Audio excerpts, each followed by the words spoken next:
The following podcast will contain spoilers, tangents, hot takes, and excessive foul language. Viewer discretion is advised. Enjoy the show.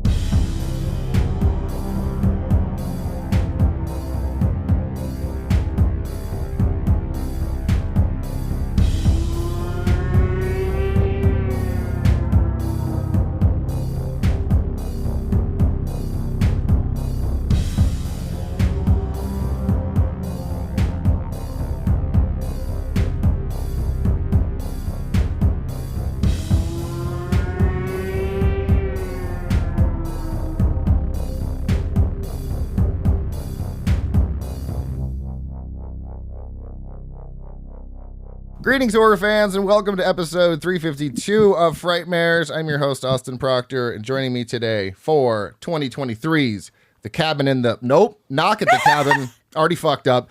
Knock at the Cabin. We already did Cabin in the Woods. This is my wife, Gabrielle Proctor. Hello. And we have two absolutely lovely human beings joining us today over from, I met them on TikTok, formerly the Load Bearing Beams podcast. They have rebranded and now are named 1 Week Rental, which I love. We have Matt Stokes. Hi. I don't know. Normal boys. And Laci Roth, right? Oh, hi. I mean, hi. What's up? Stop. What's going on? It's going to be a fun time. I mentioned last week, I believe this is the first time we've had 4 people on the show. God help us. So this will be a lot of fun. I'm very excited. We were originally going to do House of a Thousand Corpses for 2003, but timing did not work, and it's fine. And then I mentioned more movies, and they picked this one because I believe Matt has seen this. Laci has not. Is that correct? Correct. All right. Yeah, and I think both of us really love Shyamalan and find he's very interesting to talk about, even his bad movies. Not saying this is a bad movie, but all of his movies, there's a ton going on. So I know it'll be a good conversation. That is an absolute fact. And you're always, and the thing I love about this one, not trying to bury the lead too early, is you're always expecting some sort of twist with Shyamalan. And this one, I don't know, it doesn't really necessarily have a twist. It's more of like, is this real? Is this not real? But, right. Well, it's almost a twist in that it doesn't. You're right. It's like, yeah. Well, it has so many opportunities too. And then the twist is it's a twisty movie without a twist. Yeah. I think we talked about this. There, go ahead. You go ahead. Oh, you're saying it honestly, Shyamalan isn't really like, if you look at the overarching everything he's done, it's not about twists. It's about questioning your perception of reality. Yeah. Not in this super trippy way, but in this like, you buy into the reality of a movie so easily, but is that what it is? Mm-hmm. Yeah. That is perfect. That's perfectly said. Because I think last time Laci and I talked about Shyamalan, we did a review of Trap. And said like people are always expecting twists, but if you look at the kind of twist that The Sixth Sense has, he's not done that very many times. But he does, Gabby, like you're saying, he likes to put you, the viewer, into the world and question: do I really understand the nature of my world? Right. Am I being put in the brain of a narrator I can trust? Like, should I just go along with what the guy I like the most is feeling, or am I going to be the freaking idiot at the end of this? I was like, oh, I knew it was fake. So even things like The Happening, which isn't a very good movie, I think it's a fun movie, but it's like, yeah, what if nature just turned against us one day? How would that change things? What would that feel like? And then, what if planes started falling from the sky? Yeah, this is why I would defend The Village tooth and nail forever. I'm like, yes. I'm sorry, I like that one. The aesthetics of it, the twist isn't crazy, but it is if you're the people living in that world. Yeah, that's wild for them, and I think it's a beautiful film with a beautiful story in it. So I'll defend that one. And this, I love The Village. I love The Village. So good. I think I watched that for the first time with you. It's one of those movies that eluded me for probably 20 years for whatever reason. And did we not watch it together? You're looking at me confused. No, we did, because I remember that we were talking about it when we watched it, that was the first one where people started shitting on it. That was the first big one where they started shitting on his twists. I'm like, did you watch the rest of the movie? So good. So right. It didn't even need a twist. It was beautiful. Exactly. But it's like that is the one where the twist, I feel like people don't quite understand. Like, it's not there to be like, oh my God, that's so fucked up. It's for you to be like, just shift. What is motivating people to do this to to the next generation, and then like, what are we doing to the generation that we're raising? What secrets are we keeping from them? What kind of world are we leaving for them? What bubble are we in? Yeah. And frankly, if that whole bit where they're sitting on the porch and he's like, I'm sitting here because I fear for you above all others, and yes, I will dance with you at our wedding. You're like, okay, that's just adorable. And if you don't like that, you don't have feelings. No, right. That's the problem. That's the problem. So this is actually the second Shyamalan movie we've covered this year. We did The Visit in 2015. We were going to do The Happening, as I mentioned on that episode, but apparently that's not labeled as horror, which I find to be some tomfuckery, but it's your fucking podcast, man. I know. Next year we're expanding past the horror genre, because the rule is it has to be labeled horror on IMDb, and much to my surprise, The Happening wasn't. Fucking whatever. You are such a mixture of me and Matt. Like, I'm relating to you, and then I'm like, what the fuck are you talking? The rule, it's your goddamn I know. He has rules. I have so many rules. Which I often remind to myself that, like, these are made up, right? These are self-inflicted, right? Fucking God. So next year we'll be loosening up on that. We will get to Knock at the Cabin here shortly, but before we do that, we got to do this. We got to talk about what did Jason Hill make me watch this week. Oh boy, this is a movie that's been on my list for quite some time. From 2023, I present to you The Jester, the IMDb summary. A malevolent being known as The Jester terrorizes the inhabitants of a small town on Halloween night, including two estranged sisters who come together to find a way to defeat this evil entity. It's fucking Terrifier. I mean, that's all it is. It's a Terrifier ripoff. He's not a clown, he's a jester, but they are very different at the same time, because while art is very hands-on and murdery and gory, this guy's using magic and shit and like decapitating people. So it's like that's more fun. It's clearly derived from Terrifier, but it's like they're different. The mannerisms, too, very similar to the Jester, but the appearance, I mean, they're wildly different. You know, black and white clown suit versus a guy in a orange fucking blazer that would give Dumb and Dumber a run for their money. But much like Terrifier, interjecting too much plot. I don't fucking care about this family. I want to see people die. It's a slasher movie or something. So, I don't know. Was it as bad as the 1.7 out of 5 rating on Letterboxd? No. Is it good? No. It's right in the middle for me. Solid production value, good acting, good practical effects. Didn't look like there was any CG. And much like Terrifier, no explanation for the Jester, where he came from, who he is, or what he does besides kill people with magic, ? So this has a 1.7 out of 5. Jason's rating, 1.5 out of 5. No shock there. His review is more like the Pester, am I right? But on purpose or not, this is just a reskin Terrifier, and I didn't even like that franchise that much. They try to add too much plot here, unlike the first Terrifier. Bold choice, kind of fell on their face with that one. Gave it a 2.5. It was enjoyable in all the wrong ways. And if you want to watch this, it is streaming on Shudder, Tubi, AMC Plus, and Plex. And once again, that is The Jester from 2023. What do you have to say, Jason? Jason says, check it out. You'll probably hate it. You might hate this one, honestly. A lot of people do, apparently, so. All right, next up here, we have highest grossing movies and Oscar winners of the year. I'm kind of shocked. Well, I'm not shocked, but highest grossing movie of the year goes to Barbie, $1.4 billion. Yeah, suck it, Oppenheimer, apparently. Highest grossing horror movie of the year, Five Nights at Freddy's, $291.5 million. Really? It's cheating. It's cheating because it's a kid's movie. That always is going to get overblown. That's and true. Overseen. And it was PG-13. And all the, right. Tell me the adult top figures. Well, I don't have that one, Laci. It's not that movie wasn't fun. I'm just kind of surprised that was the highest one. Well, you know, all those, the gamers. Oh, right. Yeah. Because of the fans. So 96 Academy Awards presented on Sunday, March 10th, 2024, honoring movies releasing in 2023. Best actor, Cillian Murphy, Oppenheimer. Actor in a supporting role, RDJ for Oppenheimer. Best actress, Emma Stone for Poor Things. Actress in a supporting role goes to Davine Joy Randolph for The Holdovers. Cinematography, absolutely fuck this name because I'm going to I'm going to butcher it. Hoyt van Hoytema. Hoyter. Hoyt. There's an R. Is that R supposed to be there? R. I mistyped it. You've added letters. I know.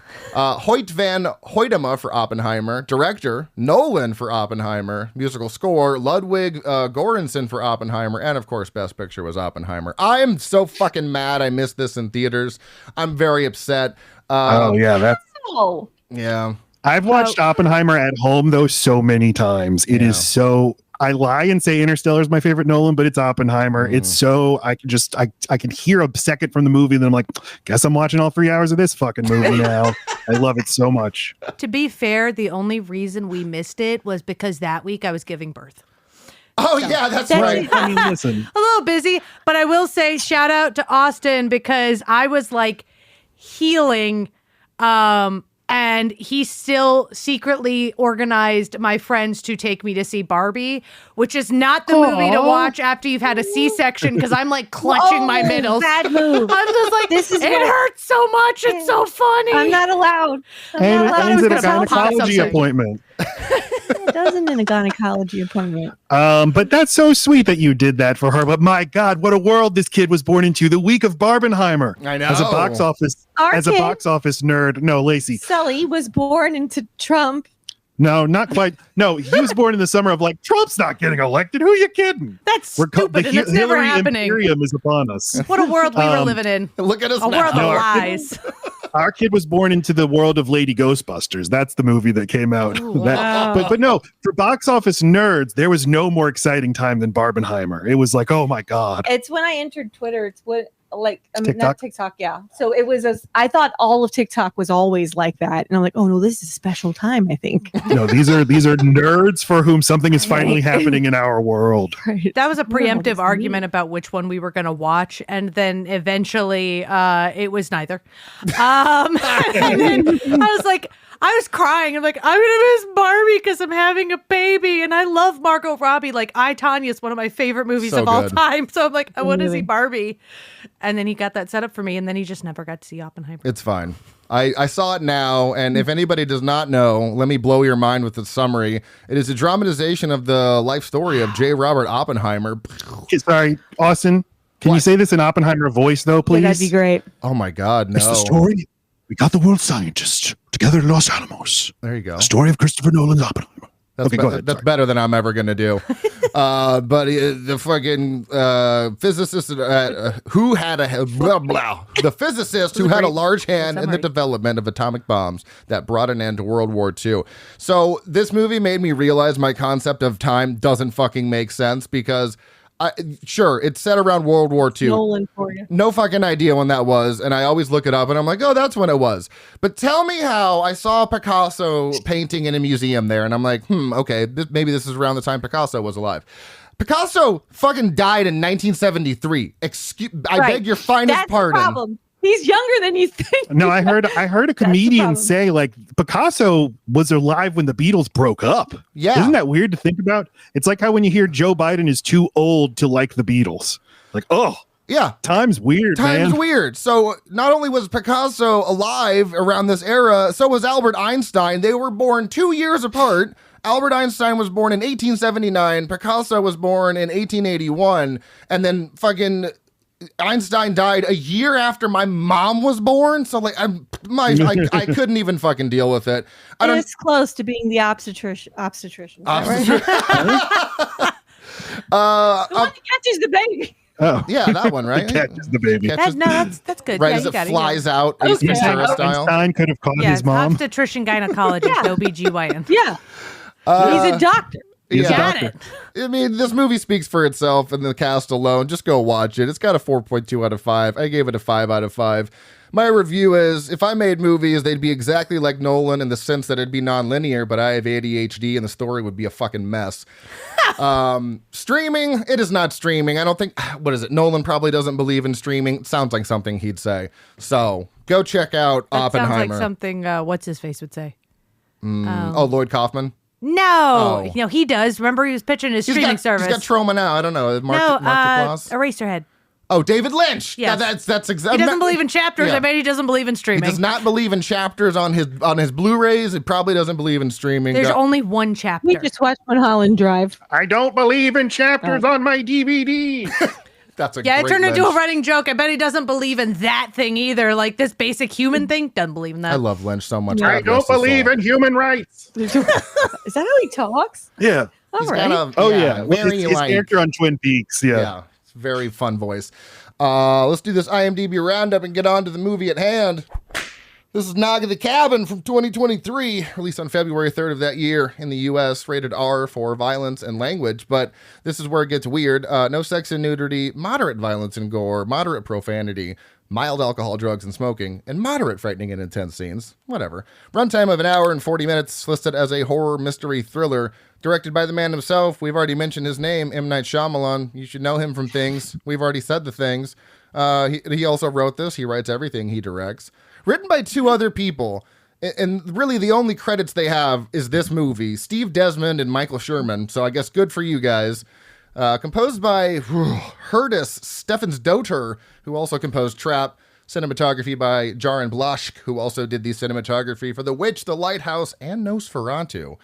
Edited by Nomi Kathrana Prieswork, who also edited Trap. This is the most, insane cast. David Bautista as Leonard. You should all know him from Guardians of the Galaxy as Drax. Jonathan Groff as Eric. I know him from Mindhunter. He was in 19 episodes of that as Holden Ford. Ben Aldridge as Andrew. He was in something called Spoiler Alert as Kit Cowan, so there you go if you've seen that.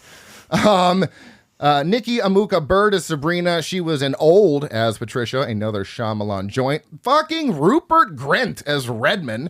Whoever that is. Yeah, Ron Weasley from the Harry Potter movies. I didn't bring up Harry Potter already. This right. And then we have Abby Quinn as Adrian, who was also in Hell of a Summer as Claire, and then Kristen Q as Wen. She's a pretty new actress, and this is her second thing. Estimated budget of $20 million, bringing in 54.8, not too bad. Filmed in Pennsylvania, New Jersey. You can watch this on Peacock. Movies that came out around the same time, we've got Megan. Isn't plane the Gerard Butler vehicle plane, right? God help us. Yeah. Okay. Best movie of the year, yeah. Skinnamarink. I'm never going to recover. Missing Everything Everywhere All at Once for its wide release. Infinity Pool. Magic Mike's Last Dance. Hey. What month is this? February. Well, between January and March. Yeah. Very, very interesting. Okay. Ant-Man and the Wasp, Quantumanium, Cocaine Bear, and Creed 3. IMDb summary while vacationing. What? I haven't seen 3 of those. Okay, well, you haven't seen Creed 3, you haven't seen Magic Mike's and you haven't seen... I thought you meant all 3 Creeds. No, I make him guess which of the movies Creed that came 3, out at the same time. Creed 3 Last Dance. Creed 3 Last Dance, and you've seen everything else. Have I seen Missing? We saw that in theaters. Oh, no, I saw that without you, so Missing. IMDb summary. While vacationing, a girl and her parents are taken hostage by armed strangers who demand that the family make a choice to avert the apocalypse. This is Knock at the Cabin.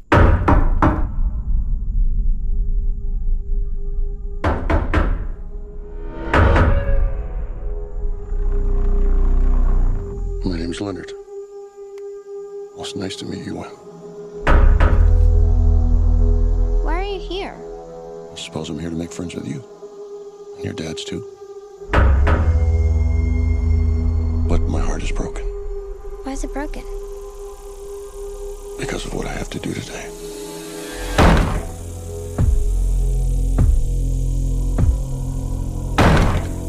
There is a woman carrying something that looks like a pick with a chain and a mallet head.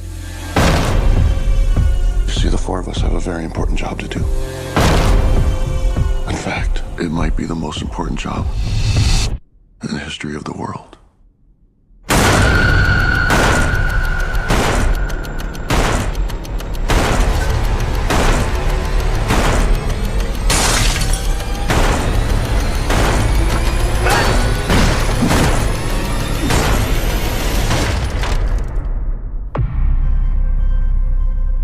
We were called and are united by a common vision, which has now become a command that we cannot ignore. The 4 of us are here to prevent the apocalypse. Your family has been chosen to make a horrible decision. If you fail to choose, the world will end.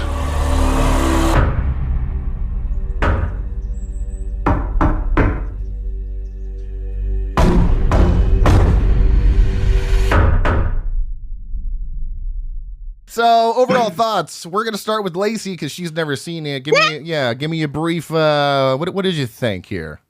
Okay, No so pressure, I know no this pressure. is like an audio format, but like my face was stuck like this for hours after. I don't know if that's good or bad. It's just I hurt. I kept waiting for relief. I don't appreciate it, having characters I care about so rapidly, all of them, and then it's all. I was being a pussy. Like I understand it's. I appreciate it. I like it. I like that it made me think, and I like that it's layered. But I would not watch it again. It is sad. Yeah. Although the ending I really like the ending. Just the guy turning the radio back on totally pumped me up as much as I was going to get pumped. No, that's fair. That played differently for me this time. That played as more of a horror moment for me. I'll Really? Fucking idiot. No, it's optimism. No, because God is playing this song for us. What's God going to ask us to do in the future? I really think that's a thing Shyamalan is playing with. Is this God's fucked up, man? He's making us do some weird shit. All right. Well, then hit me with your overall thoughts there, Matt. I really love Shyamalan. I think more than the average people, the average man, average person. Your favorite movie is Signs. My favorite movie of his is Signs. I think this movie is very much in dialogue with Signs in so many ways, both in the filmmaking, the way it's shot, and the story and the ideas it's playing with. The set as well. How TV is the only thing that takes you out of it. Yes. Signs had, people watching the news was such a big part of that movie, and that movie, directed days after 9/11. This movie is all about consuming news. And I love him as a filmmaker more than I do as a writer. I think he might be the best horror filmmaker period we have right now, because he can film a room and have a threat right outside the room, and it's the scariest thing. Whether it's an alien or a fake hobgoblin from the forest in the village, or it's the air in the happening, or it's here. And I really love this movie. I don't think it's his best, but it's really, really good. And it's probably my favorite Batista performance also. I'm sorry. Yeah. Can you bookend me what Shyamalan came before and after this one? Old was before this. Trap was right after it. Yep. And I think they're kind of a trilogy. It's the parenting trilogy. Oh, okay. Gabby, what How do you they got? grow up too fast. Oh, on this one? Sorry, I was listening. I agree about the Dave Bautista performance. I remember when we saw this, we walked out of the theater and I was like, damn, if that's what he's bringing to the table and he wants to stop doing action to get him more serious, let him do it. Let this man cook. Because from the get-go, he's like, you feel his sincerity and his seriousness. He's extremely earnest from the get-go, and it's such a strong performance. I know I'm supposed to care more about the husbands. Obviously, I care a lot more about the kid because she's a child. But I'm like, but also, is Dave Bautista gonna be cool? Like, is he gonna be good? Yeah, I do. I was saying last night, I did think, however, like, while the idea of like, what are you willing to believe, that leap of faith thing that's going on through the whole thing, was really interesting. I think it's hilarious to imply that the daughter would be on the table at all for a sacrifice. Like, right. If it's you and your spouse and the kid, no one's picking the fucking kid.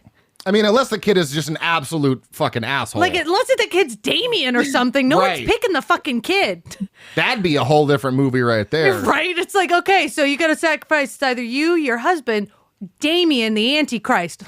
The options, man. Come on. But no, I think it's a really good film. I really like the humanity aspect of the whole thing. Like you were saying, it gives you a lot of feelings the whole time. So many feelings. Yes. All bad.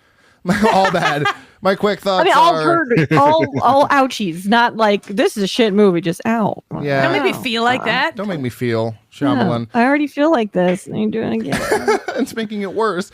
So I think this is a pretty incredible pretty incredibly crafted mystery that wastes no time getting into the story. Isolated location, incredible performances, and an imminent doomsday theme that surrounds the entire movie. So typically we'll talk about the opening scene like a cold open. There's no real cold open here. Like I said, they waste no fucking time.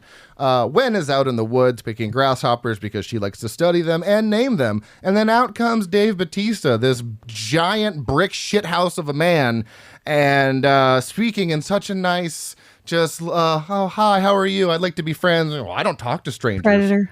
Yeah, right. And I mean, sex pest. I mean, I'm 6'5", and if he approached me in the middle of the woods in nowhere, I'd be very, very. Shit! Who are you, and why are you giant? And well, he's this character. He's all in the physicality and the way he carries himself. I've looked this way my whole life.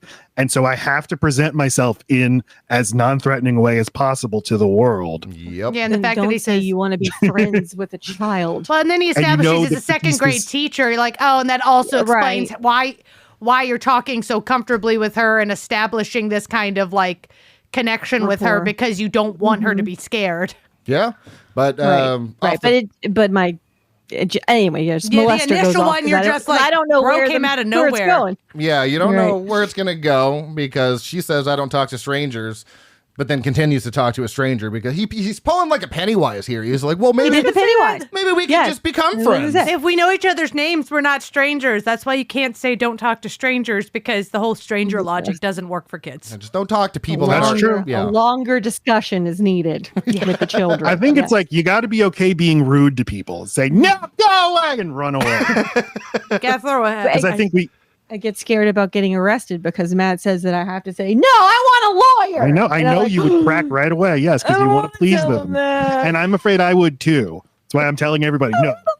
If you're arrested, if you even talk to police, just shout, lawyer, I need a lawyer. I know, we've talked about that. Every time someone gets arrested and they start rambling, it's like, you shut up, you get a lawyer. That's it. Those are your two jobs. Just shut up, lawyer. Shut up and lawyer. Shut up and lawyer up. So, I mean, and then other people start, coming out of the woods with weapons. That's when Wen decides to run away. At least she was smart in that sense. She senses the imminent danger of the weapons, and then they go inside. So that's kind of the opening here. And then, they try to get inside the cabin, of course, for a little bit of the movie. But some things that worked. I mean, I think the mysterious nature of this movie, we've mentioned this, you're all waiting for that twist. And with this one, it's more about the mystery of, is this real? Is this not real? And you don't get that question answered. I think it was about an hour in when he finally does the whole not imitating, but the newscast happens and he's reiterating it. So for me, I'm like, okay, I don't know. I don't know if my expectations were there was going to be a twist and I was upset, but I really like that. And I would like to get everyone's read on that. Is that something that works for you, Laci? The non-twist twist? I didn't have expectations, and I don't expect him to twist my movies. So I don't know. I just wanted it to be believable wherever it is he took me. I think the expectation of a twist is sometimes enough, even if it doesn't come. Or even if it's not like that great. Yeah. Matt, you said yours like you really like this movie, so I'm assuming that really worked for you when it was revealed that all of this is true and you really do have to kill someone to prevent. You're going to be surprised. Yeah. Yes, but it's still, I think he still doesn't believe. It's not that. Wait, you're saying I don't believe? You said that the movie kind of leaves it open. You can still read it as all of this might have been him, but it might have not. By the very end of the movie, it's like, they're right. God is raining vengeance down upon us, but you will still for the rest of your life have the question like, but did we actually stop it, or was it going to stop anyway? And that's what they want you to have, because they don't have any planes crash by them. All they have is a storm happen, and a storm can happen anywhere at any time. So like no direct evidence of any of that touches them. They have to go out into the world to see it. Yeah, and Ben Aldrich's character is like, look, man, they saw we're following this virus in the news. Of course, there's going to be a news broadcast about it right now, and you can look at any situation that way. Well, and we have 24-hour news cycles, so it's like I could turn on the TV at any time and be like, that one, that's what you just did. It brought upon us this grocery literally shopping. Anything, yeah. Yes, Chicago. This man was robbed. That's what happened. But it's like, it's like, okay, I know this is a weird example. Jesus Christ got resurrected, and everybody sees it, and they're like, oh, he must have been telling the truth about everything else. But it doesn't necessarily follow that everything he said was true just because he got resurrected. He could be like a magic sorcerer or something. Right. Like if I know I can make fire and you've never seen it, and I say, okay, all this is a bunch of bullshit, and I'm going to prove it by showing you this one thing. That's not proof of the other shit. Yeah. Right. So it's like, I think this movie's like, we're just cavemen. We don't know fucking shit about anything, about the world, about nature, about technology. So we're just, I don't know. We're just trying to figure it out. Okay. And so I think that the movie is about the experience of that and trying to figure out very, very fast. And who are you in this situation? Are you Daddy Eric or are you Daddy Andrew? And it's like, you go between the two. Like, I don't know what the fuck I do, man. I don't know. Am I Batista? Maybe I'm Batista. I think I would kill somebody, but for the rest of my life, I'd be like, I don't know if that was the right thing to do. That brings up the perfect question then that I wanted to answer, because it does bring up a kind of moral, I don't know, responsibility, I guess, because it's like, would you sacrifice one? If this were, let's put it in the mindset that this is real and you do have to sacrifice someone or the rest of humanity dies. It's like, I mean, I don't know. That would be weirdly tough for me because I'm not going to kill someone I love. Also, the end of the world, a whole open world for me sounds great for an introvert. I don't have to deal with people. I don't know. But we talked about this. The implication isn't that you get to survive. It's everybody's going. Yeah, that's true. But that's not true in this movie. It was kind of the three of them get to live. Oh, but in total isolation. Yeah, that's what it was kind of a little bit muddled. Like, you three will get to walk the earth, but then they're like, but what kind of life is that for when? But then it was like, you'll get to watch the destruction of the earth. You'll have to. So how long are you going to be alive? It's Which unclear. is confusing because if the lightning is striking the cabin that is now in flames, how far were they walking? Because they were going to be on fire. Right. It's like, does God know where they're standing in this scenario to avoid them specifically, or?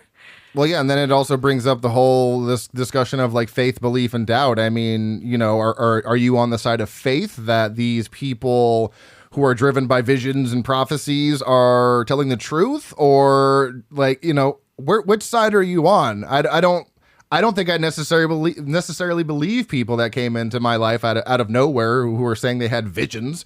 I don't trust very many people, like especially strangers, all there with weapons. So it's like. I don't know. It's just this weird thing of I don't know where I would stand necessarily. I'd probably Daddy Andrew. Is he the angrier one? Yes. Yeah. I'd probably be him, I think, because I don't think I could ever come to terms with the fact of actually having to kill one of my own. Like you or my daughter. Absolutely not. I could never do that. There's no way. And that's exactly why Eric did it himself. He did it to himself because he knew he had. He chose to have that faith. And he knew that Andrew was never going to pull that trigger, and he chose to take that decision from him because, like I told you, as soon as he tells Wynn to go up to the treehouse, he's made the decision at that point. He's going to do it himself. Oh yeah. Because there was no way. Himself. He can't. You can't kill yourself. Well, I mean, like he's making sure it's.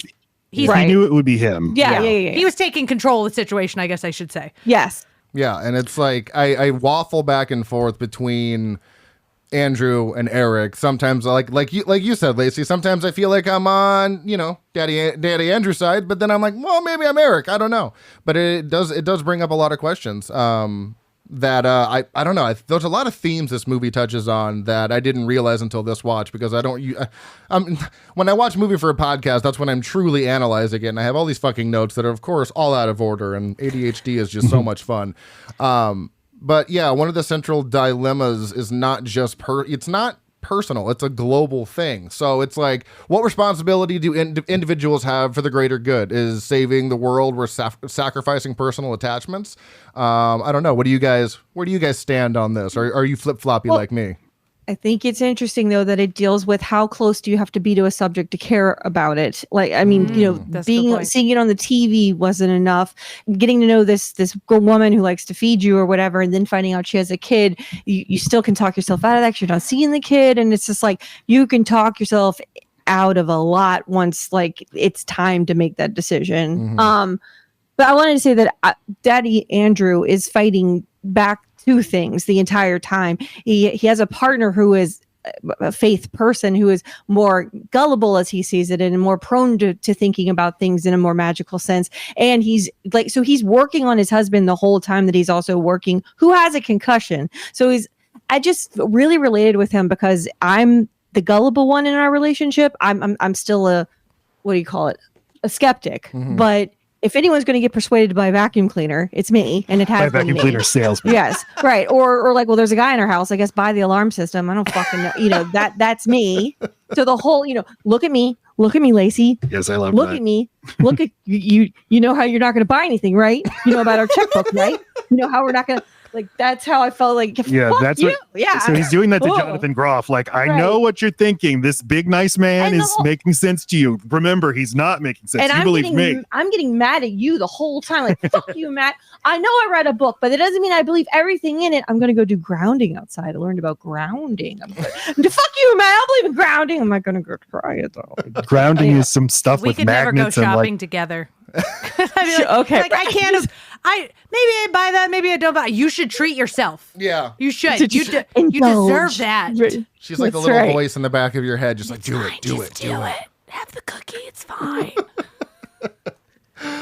So you're saying like it doesn't become real for them until they're seeing it in their physical vicinity, or at what point does it become real? I guess that's just what I think is fascinating about humans is like I buy things off of Shein and I know that I shouldn't. And I know that like the circumstances in which I don't know who's working at Shein to make things so cheap, but I know I shouldn't be buying anything from there, but I do it. And I know that Amazon workers are treated like shit and they pull up in my yard all the time and give me my stuff and I still do it. Oh, like, yeah. I know Uber Eats is a terrible fucking, like, it's just like, I see these people, I meet these people, but I still do. Like, I don't know when our morals kick in. Like, Right. Well, like you're outraged by what Target does, but at the same time, that's where I get my kids individual pairs of pants. Where else am I buying individual? Walmart? Because we're back at square one. Yeah. Right. Exactly. Well, that's when you have to. There's no ethical consumption under capitalism, and I think that if you view this movie as a metaphor for climate change, it kind of falls apart because they make it like, are you willing to sacrifice somebody that you know to save the world? Which is not how climate catastrophe would work. It does not matter what any individual does. It doesn't matter what any individual country does. It's the entire goddamn system has to totally change. I think that so the first time I saw the movie, I thought like, okay, this is about climate change and raising your kids in a world that's dying because of climate catastrophe. And now I don't think it's that. I think it's about living with the uncertainty that you don't understand anything about the world. Past Matt was stupid. Yeah. I say that about myself a lot. Oh my God. Well, and then towards the end of the movie, of course, when it's just Wynn and Andrew, they go to the car and find out everything that they had told them about themselves was true. So you're like, okay, they weren't lying about who they were, what they did, where they came from. But then it still raises the question, I mean, about everything else. Like, I still don't know where I stand with, was it real or was it not? I mean, yeah, we saw planes fall from the sky and all this stuff, and we saw news reports about earthquakes. But really, outside of the lightning, nothing happened around them. So it's exactly it's this very weird area of like, I don't really know exactly what to believe, but I enjoyed the ride, you know? Well, that's what Matt said. Like, just because one thing is true doesn't make literally everything true. So that you still have to question, like, if they were 2 minutes off killing each other, does that mean those events would have changed at all? Like, right, if they prevented one of them from dying, would that mean the chain doesn't happen? Why did they have to kill each other for the events to happen? Like, why was it on a time schedule? Right. I mean, and that's why I said, like, we're cavemen, or we're just like, you know, people, I don't know, at some point our ancestors were convinced like they could make it rain by doing a dance, like, and they were just as convinced as these characters are of what they're doing.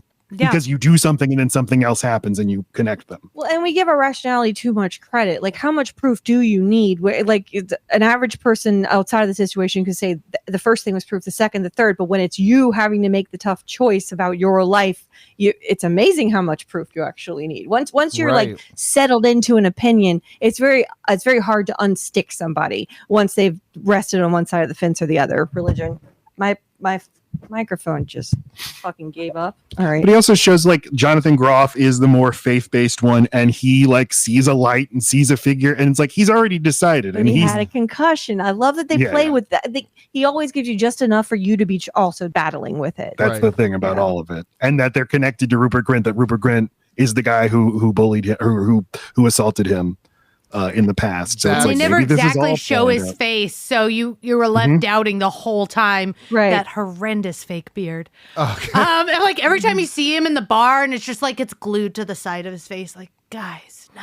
Well, and He that's slept on his backpack. That's why Andrew is so defensive about everything, because they've been attacked most of their life. Their parents don't accept them together. His parents don't accept them. Sorry, the yes. other Eric's parents do. That they've had very different lives, and that's why one is one way and one is the other. Exactly. And even when they went to go adopt the baby, Eric is like, this is my friend, sister, or my sister's friend. They couldn't even say that they were together when they were going to get that baby. So they've obviously faced a lot of hardship. So that's why Andrew's so defensive. But, Eric still has that faith. He is much more faith-based than anything.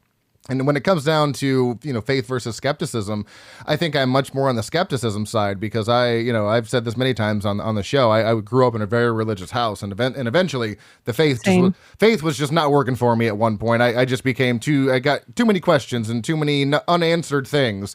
So for me, I think I'd definitely be on the skeptical side of all this. I'm not going to put my faith in someone that I literally have never met until today saying the world's going to end. I'd probably just sit back and watch the world fucking burn. I mean, I don't know. That's probably what I would do. Have you commented on this yet, Gabby? I'm sorry. No, that was like 10 minutes ago. Okay, go ahead. Why don't you? Where are you standing on this faith versus skepticism issue? The thing is like, I'd probably be in both of their shoes like everybody else. And I think that's kind of the point, is you can see both of their sides. For most people, some people obviously lean a lot harder one direction or the other, so they might be less flexible.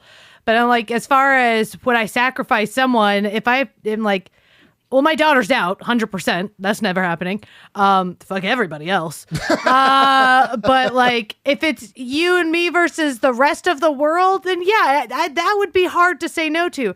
I realized it changed a lot after we had a kid, because for me, she's the most important thing on planet Earth.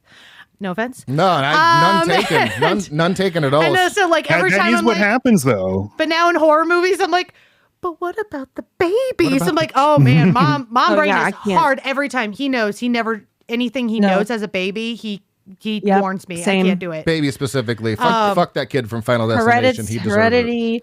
Fucking Heredity. What? The witch? Mother. The Darren Aronofsky movie. Yeah, with an explanation. Oh yeah, I read that. That was enough. I read the synopsis. I'm good now. That was enough information. Sometimes if I'm like, I don't want to watch it. We watched like 10 seconds of It, Welcome to Derry on HBO. And Lacey's like, no, that was enough. I haven't recovered from that, okay? I have a grown kid with a new. We're not watching this. Yeah. Leave him alone. So for me, like, and then I'm thinking about, but there's like a lot of babies on planet Earth. So that's where I'd have a hard time not doing it if I really thought it was going to save all the babies. Yeah, true. Because it's also what if you like have to take care of all those babies. I know. I don't want to do that. No, but this is also like I can barely handle the one. some of the most evil people in the world, in the history of the world, are doing things to help their own immediate family. And it's like everyone has their own reasons, and everyone has, their kids. And yes, I know that my two kids and Laci, yes, I would murder everyone in the world to protect those three people.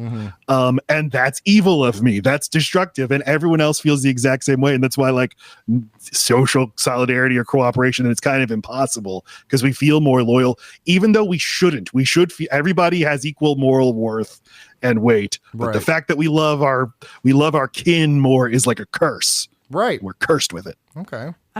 For a hot second there, I thought you were going to say all evil people started as babies.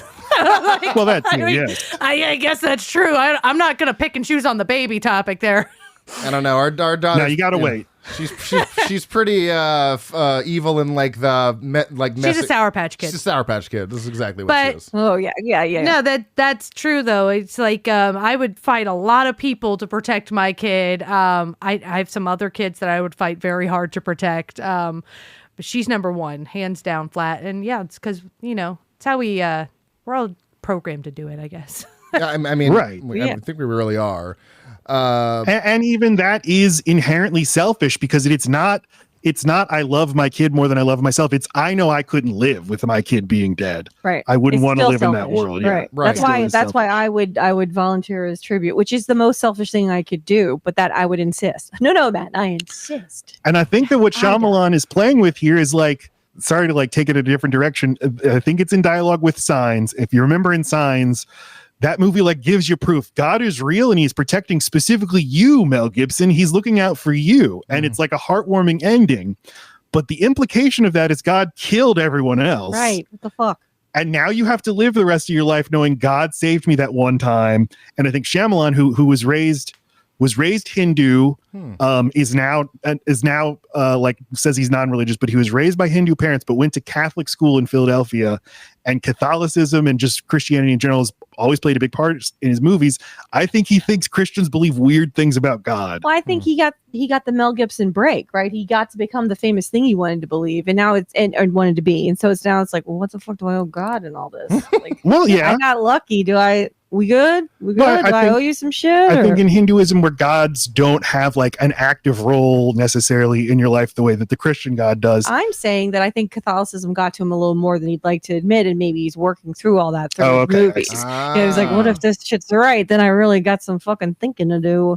But Hail Mary. You get to the end of Knock at the Cabin, and it's like, God needed me to kill my husband so that he would be satisfied with my blood sacrifice, and he wouldn't kill.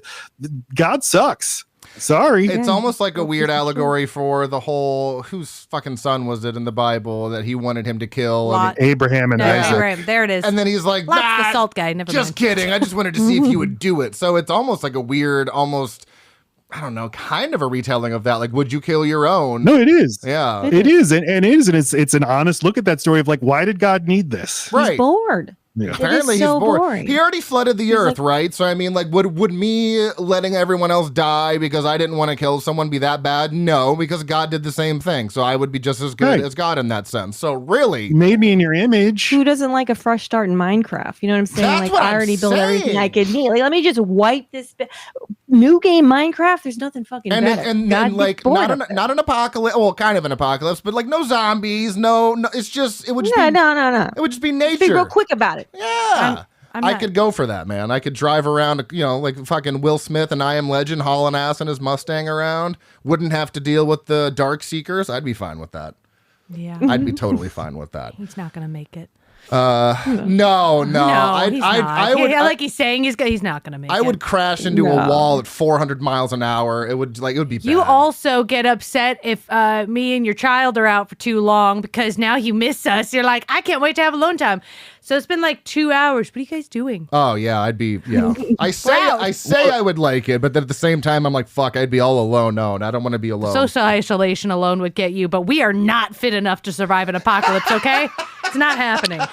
Funko Pops cannot get you far, and that seems to be the currency you guys are We'd dealing be really in. bad. I've got a lot of wet wipes, so I'm Book of Eli ready. I've got a lot of sunglasses and wet wipes. We're good to go. Yeah. What are you saying, you guys watching Pluribus? Are you guys watching Pluribus on Apple TV? No, but I've been told I should. It's great. Yes. Yeah. Okay. Well, then shit. I can't say. Nope. Moving on. There's no way to not. Yeah. No, I've totally seen it. No. Look, we just caught up with Stranger Things and Welcome to Derry. We're doing it apart over here. We're doing it though. We're actually keeping up. So it's good. Just with it does play with the idea of like we are not prepared at all to deal with like anything different. The apocalypse. Yes, anything different. The store being closed is like I can't do shit for myself. How do you get the food? I'm just saying girls would survive for quite some time because we're all professionals at making dinner out of absolute garbage items. Girl dinner. I was like, poor girls specifically. Yeah, those it's like, who can find anything in the pantry. Last night the night before last, he's like, "What are you eating?" I'm like, "Some Hawaiian rolls. I cut in half and put butter and cinnamon sugar on." And he's like, "Yeah, I want a dessert. This is what we had." I mean, I found out that I do girl dinner a lot and girl math, so I guess I'm ahead of the game there. I don't know. Yeah, you can't do girl math on a budget, okay? No, you told me I did girl math and how I justify. Oh no, you do girl math. I'm saying you can't do it on a budget. No. Times are tough, man. Any other themes that you guys would like to mention, kind of that are under? I mean, there's a lot. I think we've covered kind of most of them, but anything else you guys can think of that you wanted to touch on? I mean, he's always like with Signs, the movie Signs, which has aliens. It has aliens, but they're it's almost besides the point that they're aliens, because that is a movie where an event is happening at a global scale, but you're just focusing on the one family and their home. And it's just like literally an intruder is right outside my house. And I think Shyamalan is so good at the threat right outside your door. You can like see the shadow beneath the door or above the door or moving behind the curtain, and you hear it. And that's my favorite thing about all of his movies is when he does that, because nobody's better at that. So like the theme of how it sounds. Well, how it sounds, but we just think we're safe in the home, and like it takes so little for our lives to just be totally destroyed by somebody with the will to destroy them. That's what I say. Anyone that's delivering us food wants to push me over in my driveway, ruin my fucking day. That's that. Yeah. Why did you push me? You got me. What the fuck, man? DoorDash. I have a Dash Pass. No, if someone rang my doorbell and was holding a gun, I still would probably like open the door and be like, "Yes, can I help you?" Just because, like, I don't know what. Well, they shoot through the door. You're dead either way. You might as well be nice. It's so programmed in us. Right. Like, but someone's at the door. You gotta answer. Yeah. See, and I'm always in danger mode. I heard I apparently went out to our garage, left the door part open, and then came back a few minutes later and the garage door is still part open. I'm like, I'm about to get murdered. I got an alert. Yeah, it was like, and he's not there, and I'm on the phone with my dad. I'm like, Dad, you have to stay on the phone with me. I have to check the house. And he's like, do you have a weapon? I have a hammer. And he's like, why do you have a hammer? Why don't you have a knife? I'm like, knives are sharp. I have a hammer. Yeah. I don't want to slip and then I cut my hand. Hammer like if I have to grab more than one piece of that, you can grab the whole hammer. I can't grab the whole knife. You can also throw the hammer and guarantee a good hit. With a knife, you might hit him with the butt of the knife. I've got two ends to work with. Like I've got both sides. Like all of it's dangerous. The knife is like really dangerous on the one side. Yeah, and you also forget to lock the front door all the time, and we're just one day intrusion. I like that you tell your dad, I think someone's in the house, or I think I'm scared, and your dad's not like, I'm sure it's fine, honey. He's like, oh, grab a fucking knife. This way for a reason. Most of the conversation while I checked the house was an argument about whether a knife or a hammer would be a better weapon. Oh my goodness. Let me see here. I have a copious amount of notes. So we talked about the ending. We talked about the themes. So there's one thing that I did not like, which I questioned this time. And it's not even anything like integral to the plot. But there's a video of someone showing the massive tsunami from the beach. Yeah, how the fuck did that How the fuck did they get that footage? Did someone scoop that out of the water? It could be a TikTok live stream. Yeah. Maybe. But then it doesn't look like one, so they should have probably done that. So, yeah, that was fun. Didn't really like that. And then the whole... I don't know if it's necessarily a plot hole, but I don't get how the death of an innocent was supposed to save the world. I guess this is I don't know. So that was the thing. I was like, I just don't get how a sacrifice. Who's watching this? Is this like a cabin in the woods situation? Is Jesus literally watching? With binoculars? What's going on? So those are like the two things. I'm like, I don't know about that. What about what you got your hand up? What do you want? Better question. What's the bar for what an innocent is? Because a lot of people died. Were none of those people innocent enough? It has to be these people. And what constitutes being innocent? Because I'm sure if we're talking like sins here, literally not one of them. Maybe they were saying innocence to imply more heavily that the daughter might be an option, but like seriously, she was never. An option. That was never gonna happen. That's sort of the point of all of it. Is like what? How close does this tragedy need to be for you to act? Right. Right. They need to see someone dying as a direct. Whether the bigger picture is real and other people are going to die in the thousands. For sure, you saying no will kill this person, even if this person is crazy, even if they think this person's in a cult. My action is still going to make that person kill themselves. Are you going to say no? Okay, well, you did it fucking 4 times, didn't you? But then expanding it to the level of a God who needs to be appeased with the sacrifice of an innocent. That sounds absurd. Why does God need that? But of course, why does God need any of this stuff that he does? Playing by his fucking rules, right? Going by Old Testament rules. Yeah, really Old Testament. No, but like, why the only one we got? When people say like, why does God let good things happen to bad people or bad things happen to good people? It's like, that is a great question because God doesn't need to do that. God can do whatever he wants. The answer is he doesn't, he either 1, he's not real, which is what I believe, or 2, he's kind of messed up. He's got his own care. That's always been my thing. Like, I had to, I had to go through cancer to it was a lesson from God. That should not be a lesson. I don't get it. I could have learned the lesson like any other way. Lesson? Yeah. What's the lesson? Don't get cancer? Yeah, don't do that. Right. Yeah. How dare you? But this is why I've always said the kind of God I could believe in sooner than any God people worship is the kind of God who's like the kid fucking with a magnifying glass on ants. Yes. Like the Malcolm that's in the Middle speech that Dewey gives, if you've ever seen Malcolm in the Middle, and he does the whole anthill speech, and he's in a Catholic school, and the nun's just like, get out. It's like Bruce Almighty. He's like, God's just a mean kid on an anthill with a magnifying glass, and I'm the ant. Yeah, it's like he's like, if I was God, I wouldn't know if the ants are screaming. They're so small compared to me. I'd just be setting them all on fire. Right. So that's where we're at with all this. They look like toys to play with to me. And when they say like God works in mysterious ways, it's not for us to understand his ways. It's like, well, it seems like we're trying really hard to. Right. Why is everybody seems like trying? you've decided when it's convenient. Right. Exactly. Right. So, you know that we shouldn't know. You feel like you should know. I don't know. If we don't know anything, then why do we know some things, but only the things that fit your logic? Why do we know this? Yeah. Pick one. Yeah. Exactly. Yes. Why do we meet every Sunday to talk about what we don't know? There's knowns and there's unknown knowns, and there's known knowns and there's unknown. Thank you. Yes, God is Donald Rumsfeld. Get a chart out. We're ready. Yeah, I need a fucking Venn diagram or something. So anybody got a hot take? I don't know if it's a hot take, but I think this is strong. Shyamalan's one of Shyamalan's stronger films. I think it has kind of a low rating. I do feel like this is a really I don't know. I really enjoy this one. I think it's very well done. Anybody else on the same vibe? Hot take? Oh. You got a hot take? Yeah, I have a hot take. Go for it. That the daughter should have died. Kill the kid. Now that is what happens in the novel. Just saying that their love was able to nurture such a wonderful kid. They could do it again. There's definitely orphans all over the place. You saw those planes flying? In fact, it's selfish of them not to kill the kid. You don't need a whole kid you've got to take care of. Now you're just one adult and one kid that can't do shit. Two adults that can go help. I did tell you when they were when I was like that, she was born. I think she was a Chinese baby, and that whole one kid rule. I was like, she was lucky she survived anyways. She probably got by. Well, and the cleft, they all worked really hard. They worked really hard to get her. She didn't have to come out of surgery that well. Isn't that like sometimes fatal and stuff? It's a whole thing. I believe she was born after the one child rule was over. Oh yeah, I'm not talking about. I'm talking about the cleft palate. The cleft palate matters. Okay. Also, Shyamalan has a thing for cleft palates or lips. Yeah. I used to donate money to the Smile Train, and then I found out that it's like a total scam. But cleft palate's always very, very sad to see. I know that kid was amazing. Like she's so good. I mean, as a child actress, she's Jesus Christ. And he's one of the best.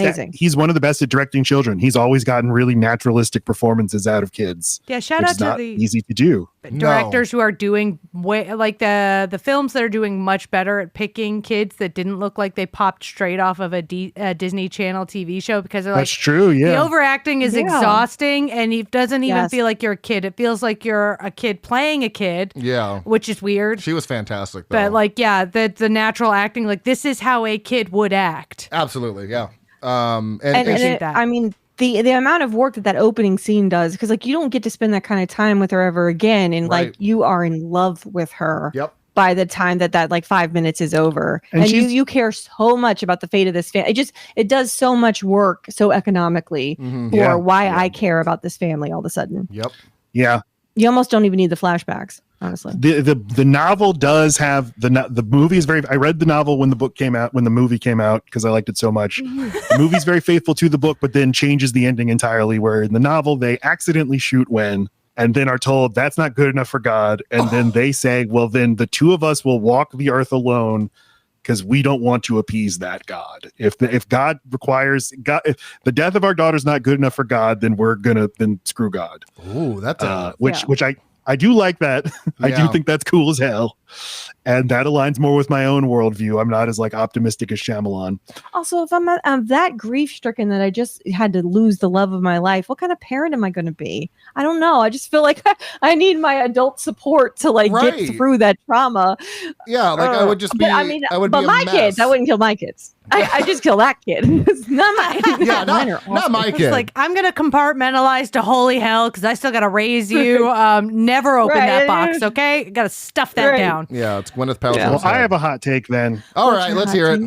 I don't think Adult Win should. I don't think we should have to see that she succeeds in business. That's just his envision. We don't know that she succeeds in business. It's like, aren't there more things to life than like she has her own practice? Oh, she's an entrepreneur. Wow. She loves animals and now she's a vet. I don't need to know that she's a girl boss. Can't you be like, well, she's just very happy. How do you That's show all I'm that, saying. Matt? How do you show that? I don't know. I don't like Skipping in a field? I think it says more about us and our society that the only way we can demonstrate that someone's a success is if they own a small business. It's a veterinarian. She has her own practice. That was It's a vet. And I don't like the newscasts. I think the newscasts are newscasts in movies are always weird to me. I think that in Signs he does them much better. Here they're all kind of awkward.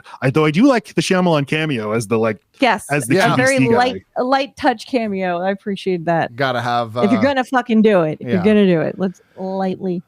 All right. Hooked for me is basically, I mean, I was pretty I was pretty sold from the beginning, but really when I got hooked in is when the group shows up to say that they're there to prevent the apocalypse, because again, they don't reveal that in the trailer. And I was like, oh, this is not where I thought this movie was going. Does anybody else have a moment that drew them into the film? You want to go, Gabby? Opening credits. I was going to say pretty much around the time that Dave Bautista shows up and he's like, hey, and you're like, oh. All right. What you doing here, Dave Bautista? I mean, his performance was fucking legendary. So yeah. I'm going to say, by the way, because you forgot to ask me my hot take. Oh, you have a hot, shit. Go for it. I'm here too, you know. You never have hot takes. I'm sorry. I'll cry about it later. No, I honestly think the whole event would have gone a lot better had they explained this situation any differently than they did. They as a group did such an awful job explaining it. I'm like, guys, if you had done this in any other way than making it so friggin' cryptic, your drawings.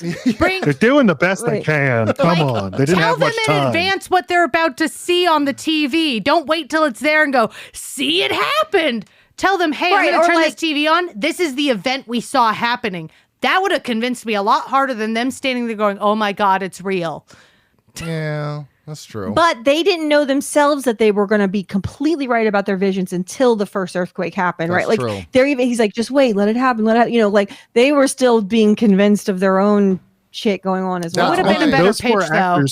You think the what? Or like, hey, I'm about to kill this guy. This guy. See, if we do this, they don't even our vision said this. So what we're thinking will happen, and if that happens, we're way more right than we were sure we were 2 minutes ago. But I also think that they didn't get that many details, because that's why he starts quoting the newscaster, because that's the one thing he saw for certain. Maybe they didn't see exactly, it's going to be earthquake. Oh, it's going to be this. Oh, it's going to be that. So. Hey, what's her face could have started describing those big ass rocks before it came on screen. Yeah. She could have said, I remember seeing this, that. Start describing stuff you've seen, so when they see it at the same time you're seeing it, it's not a surprise. It's less like you're saying, ha. It's like, oh shit, she already said this. How does she know that happened? Yeah. Well, I don't know if in the world of this movie, COVID has happened. I don't know if this is our world, if this is Earth Prime or whatever. So I don't know if QAnon or anything has happened in this movie, but I think that they're like, I know how all of this is going to sound to you folks. I know the kind of shit that's been going on in the world these past, 8 to 10 to 100 years, but I promise we're sane. But how do you demonstrate that to somebody? Especially someone who doesn't want to believe it. They don't want to make this decision. And I think Shyamalan is the director, and these 4 individual actors are doing a great job showing different levels of uncertainty and commitment. Bautista being the most certain, and the other 3 do have kind of waver as they go along, which I really like. Self-defeating feelings of I had the whole car ride here to figure out what I would say to be convincing. I think about all the time, what if I meet Will Ferrell? What will I say? How will I make him think I'm so chill? I'm not even that shocked to see him. How, you really try to put it together. I think I can think of nothing. Yeah. I would be the most like Ron Weasley. I would be like, this is fucked. This is stupid. They're not going to believe. Just kill me. Kill me. Yeah, just do it at this point. Yeah, it's show them the death. And that's kind of actually what I like. What starts the When I watched it the first time in the theaters, I was kind of upset that he strayed away from violence. But then I was like, you know what? Shyamalan really doesn't have a lot of violence, and I think the way he did film it, especially the one scene, I think it was Rupert Grint's death, when Dave Bautista, he has the battle weapon or whatever, and when he raises it up, the camera tilts with it. I was like, that is such a good way to show it without actually showing it. So, But I bet he was surprised it didn't get a PG-13, because The Happening, which was the big deal at The Happening, is M. Night Shyamalan R-rated for the first time, and there's gore and gruesome shit happening in that movie. Yeah. And this one just feels like your more typical Shyamalan thing of like, we're going to cut away before you can see. Right. The really gruesome stuff. There is blood, and I guess, I don't know, the existential dread. I don't know. But I think that's it. I think it's just the whole thing's too disturbing. Getting stabbed in the side, and she's like, stop doing the thing. Poke, poke, poke, poke. Yeah.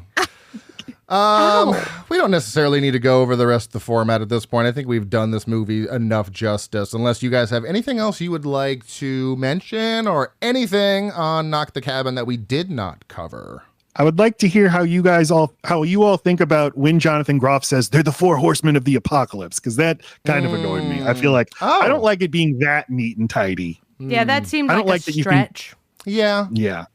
It did. I don't think it was necessary. I kind of assumed that already when they came there to say we're there to prevent the we're trying to prevent the apocalypse. I was like, okay, there's 4 of them, 4 horsemen of the apocalypse. But then actually saying it, it's like we could have it's like Voldemort. You don't have to say it. You just let it be a theme in the background. We didn't, because then he goes through like guidance and all this stuff and who was who. And I was like, I don't think I needed the over explanation. I'd rather it not be mentioned, because I just kind of figured, all right, 4 horsemen of the apocalypse. But then, they said it, and I was like, all right. Don't have to get literally everything broken down. Sometimes, if everything, there needs to be a balance between what is explained and what isn't. I don't need you to hold my hand, but sometimes, they go far the other direction. We're like, I don't know what's happening because you haven't actually told me anything. Right. I'm very confused. You need to be in the middle. You don't necessarily have to spell it all out. Everything doesn't have to make exact, perfect sense. And that did feel like an extra bit we didn't need. Yeah, because they don't explain so much, but then they went really hard into that. And I was like, all right, what are we doing here, A sudden solid explanation when we've had none the whole movie. I think that's all I got for Knock at the Cabin. Laci, did you have anything else you wanted to highlight or mention? No. I'm sick of you. I'm sick of going first. I'll tell you that. Fucker. I asked Matt. I'm always surprised. What about you? You got anything over there? No. Knock at the Cabin. All right, so if I reviewed horror movies on Letterboxd instead of shamelessly fucking, wow, whew, man. Wow. Instead of shamelessly plugging my own show, I guess like kind of fucking plugging. I fucking hate people, so having the world to myself sounds like an introvert's dream. Let's do some fun post-review stuff here. I have some trivia. There was not a lot of trivia on this, which is interesting. Taglines: save your family or humanity, make the choice. Trivia: Shyamalan shot the film with lenses from the 1990s to give the film an old school thriller look. Like Matt mentioned, it is based on the 2018 novel The Cabin at the End of the World by Paul Tremblay. And of course, we have the director M. Night Shyamalan cameo in the air fryer commercial. Goofs. I love petty goofs. It is some of my favorite things to read. I've got 2 petty goofs. During one of the news reports, the Scottish Reporter uses the term parking lot. This term is not used in Scotland. They use the term car park. Love that shit. And then got him. Yeah, got him. The news reports mention that the epicenter of the second earthquake is 70 miles off the coast of Oregon, but the news map graphic depicts the epicenter much further off the coast, like 700 miles off the coast. Yeah, I thought that was a little bit of a distance. So that's how close are we? Rated 6.1 out of 10 on IMDb, 2.9 out of 5 on Letterboxd, 67% on the tomato meter, 63% audience score. Gabby, what did you give this movie? Apparently, I gave it a 4.5. 4.5. Matt, what did you give this movie? 4. 4. Laci? I haven't done my letterbox yet, but it will be a 4. Whoa! I also gave this a 4, so that means I liked it the most. Wow! We're the 4 horsemen. It's the 4.5. I did not expect this to be a Frightmare certified slap. I can't believe it. Similar movies according to Letterboxd. Shocking, but we have The Happening, Us, Bird Box, The Village, and Leave the World. Similar movies according to IMDb. We have Old, The Visit, Glass, Trap, and The Village. I thought I wrote The Visit down on there twice. You wrote The Visit, and then you said The Village twice. The Village, The Visit. Yeah, also The Village, if you hadn't heard. Shyamalan movies. Did you get funny reviews? No. Damn it. I didn't get funny reviews either. I'll put them in later. I'll read them to my, at the end. Have a little chuckle to yourself. Chuckle. Matt, You're alone. Promote yourself. Where can people find the podcast? Where can people find you on the social medias? All right. Well, I think that everybody should go to thenewyorker.com and read this article by Catherine Schultz, the big one, the Cascadia fault line, that when it's overdue for a rupture. And when it does, it's going to destroy the entire Pacific Northwest, as we see happening in this movie. That's fine. It's one of the great articles you can read. It's a lot of fun from 2015. We're not moving to Portland. Great. No, we're going to Wisconsin. That's every time I think, let's move to be over like that. We are too. We're going to Ohio. That's what I think every time I think, like, I bet Portland would be a nice place to live. No, it's going to fall into the ocean. Somewhere between that and wherever it's safe from that and the super volcano, where I'll live there. And everything always bad happens in New York. Cloverfield, So not there. So no. You don't go anywhere cool. That is why Cleveland. I keep fucking preaching this. Cleveland. We're going to get to Cleveland. Cleveland. Oh, what's this in this nice old house we bought? A lament configuration. I'll just solve this and see what happens. Yes. Oh, God, I wanna... Anyway, 1 Week Rental is the name of our podcast. Laci and I do a deep dive into a movie every week, go through the history of the movie. We do a lot of research, and then we go through the plot and all that, make fun of it, even if we like it, do impressions of the characters and say inappropriate stuff about each other. Psychologically analyze the makers and the characters. That's right. Love it. And Mama on Twitter, Matt Stokes 9. Mama on Twitter. I said, I'm on Twitter at Loadbearing Pod, and no, that's not it. 1 Week Rental we're not Load Bearing Beams anymore. 1 Week Rental and Matt Stokes 9. Boom. Laci, what about you? I don't know. I'm 1 Week Rental on TikTok. Is that what I am? Sure. There you go. You can watch. I don't really get it. You can watch her rant about random stuff. I will every now and again. I'll be scrolling and I'll just see Laci's face and I'm like, oh, she's gonna be ranting about something. I have to watch this. Okay. I always love that you do because you always call me a vibe and I'm like, yeah, I'm a vibe. I said I'm a vibe. Oh, one more thing. Yes. I am on TikTok reviewing. I'm going through the lesser known Rankin Bass Christmas specials. There's so many more than I realized. There's like a ton of Rudolph sequels and Frosty sequels, and you got Cricket on the Hearth, and you got like a Leprechaun Christmas and stuff. So I'm endeavoring to go through all of these, and my TikTok is Matt Stokes 9, and I'll do like 3 to 5 minutes on each of these crazy specials. He's John Lennon. We are the Beatles. He's trying to fucking have a solo career. It's no. I mean, we're fine about That's it. not what happened. We're not weird. That's not what happened with the Beatles. know. Okay, your history's a little wrong. Whatever. You can be Paul McCartney. It's fine. It's fine. Whatever. That's right. And I'm Ringo. Right, love song.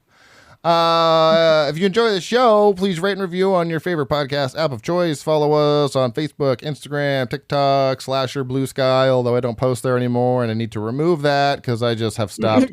And YouTube at frightmarespodcast. Email stayspooky@outlook.com. Follow me on Letterboxd, Dr. Proctor. Gabby, you are Watson LMP 90. Matt, you are Matt Stokes 9. Boom. Laci, you are confused. I'm still load-bearing Laci. Load-bearing Laci. I gotta change that. That doesn't make any sense anymore. It just sounds pornographic. It's a nod to our past. Oh, great. Thank you both for being on the show today. Thank you. It was an absolute pleasure. We will have to do this again next year. Next week, Corey and I will be doing Long Legs from 2024. So until then, I love that movie. Well, there you go. You have to listen. Stay tuned and stay spooky. Yes.